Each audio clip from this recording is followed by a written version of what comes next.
Okay, this is a good question because it's unique and it's not something that many parents run into. Okay, can an IEP stipulate that academic intervention or tutoring be provided in the after-school program?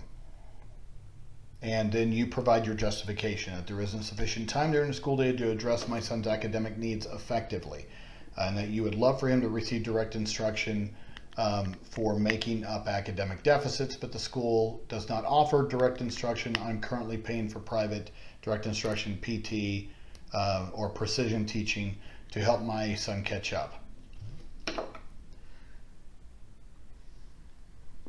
Let's see. How can I explain this? No. Well, yes, but it's going to be no the majority of the time.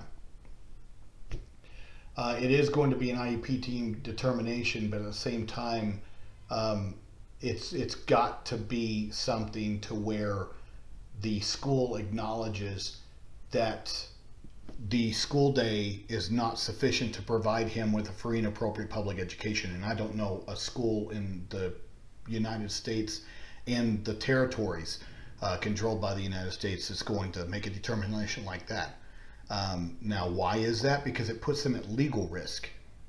Because if they're acknowledging or admitting that they cannot provide your child with a free and appropriate public education during the normal school hours, then they're at risk for a due process complaint from you because they're having to provide your son all this supplemental direct instruction after school. Now they'll provide him after care, but that's an accommodation. That's but that's different. And that's not a determination or a consideration that my child needs this to receive a free and appropriate public education. That's more of a 504 issue with regards to aftercare. And I have parents all the time that are like, well, they denied my child the right to go to aftercare because they said that they didn't have the funds to provide an aid. That's an accommodation issue. See, that's not a determination on whether your child needs an aid in aftercare to receive a free and appropriate. One's an IDEA, one's a 504 accommodations, equal access kind of argument. So I hope you understand that's sort of the kicker is here is the normal school day. The school system is responsible to providing your child a free and appropriate public education within this. So what you need to do is you need to go back to the team, find out where in your child's school day that the gaps are being missed. And if it's a thing to where, well, my son was so far behind and he needs to catch up.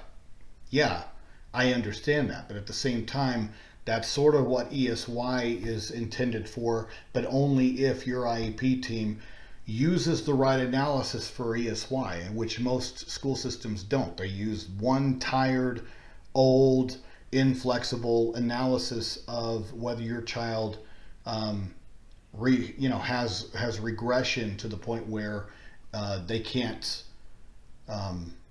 make up those skills that they lost over the summer within a reasonable amount of time, which is usually a 6 to 9 week period.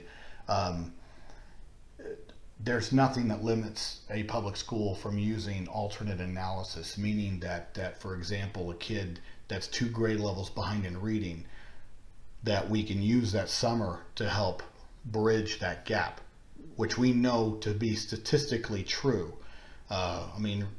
Just read Outliers by Malcolm Gladwell, and that will blow your hair back with regards to the statistical truth that if we were to have year-round school available for low-income areas, for those families, that over a period of time that the reading and math gaps end up lessening because the middle class and upper class families have their children in activities or are reading to them to the point where having year-round opportunities for lower income kids help close those reading and math gaps.